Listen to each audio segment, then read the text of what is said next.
What School Curriculum Fails to Teach Us, Part 2. Efficiency and Evidence-Based Reasoning. No puzzle pieces, no puzzle.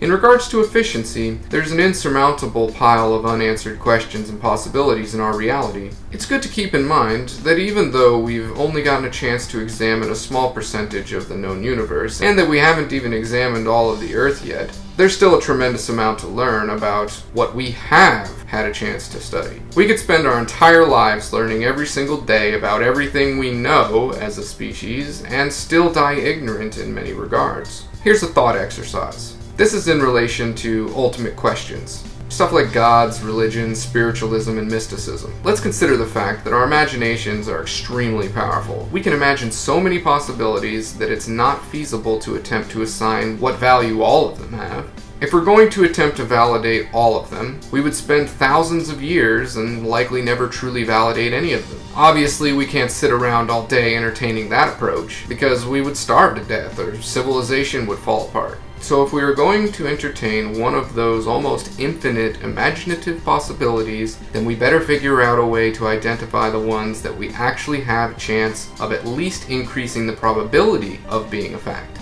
That relates to the title of this video. No puzzle pieces, no puzzle.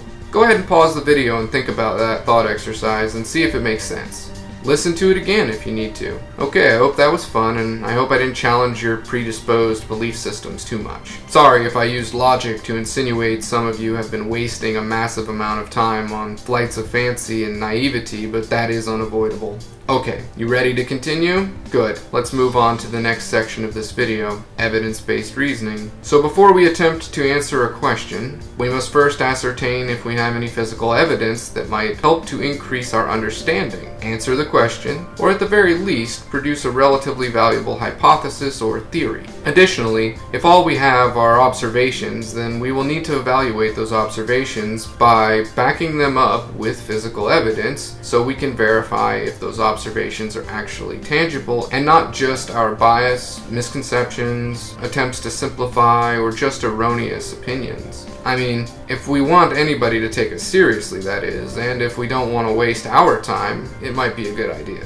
Keep in mind that mere opinions are not usually evidence. Opinion plus opinion equals opinion. That equation won't even yield a hypothesis, and certainly isn't a good justification to spend much time on any products of that equation. In our society today, a popular statement exists that I hear regularly: well, you're entitled to your opinion. In actuality, it isn't okay to just insert a random opinion. And if you've been paying attention, you will understand why. If you don't understand why, then unfortunately I must recommend that you go back and watch the series from the beginning, with that concept in mind. No shame in not understanding something right away. We all learn a little differently and at different speeds. It is what it is. The truth about opinions is that they're dangerous, and usually they equate to the status quo-driven diarrhea of the mouth and are almost always the product of non-thinking beings parroting ideas because they don't actually think about much of anything.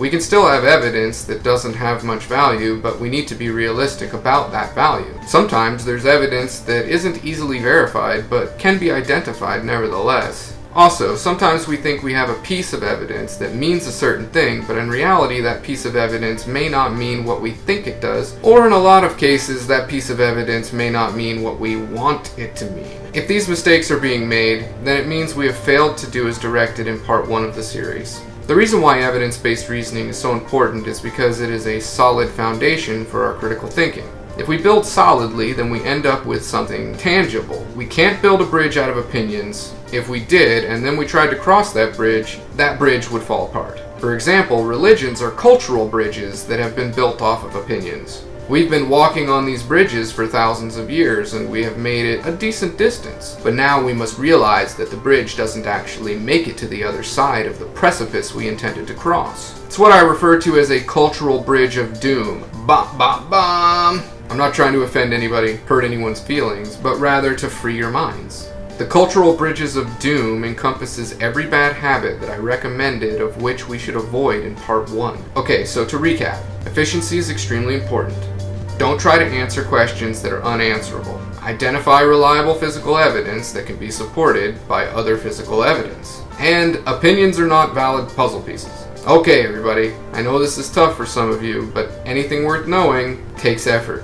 And remember, you got this. One step closer to becoming a thought Jedi. Next up, critical thinking model that you can draw out yourselves or with your friends and family in order to understand the complexities in our reality and even settle disputes. Remember, co-op for the win. Thanks for making an effort, and don't forget to subscribe, thumb up, and share the playlist. Next up, part 3, no longer a Padawan.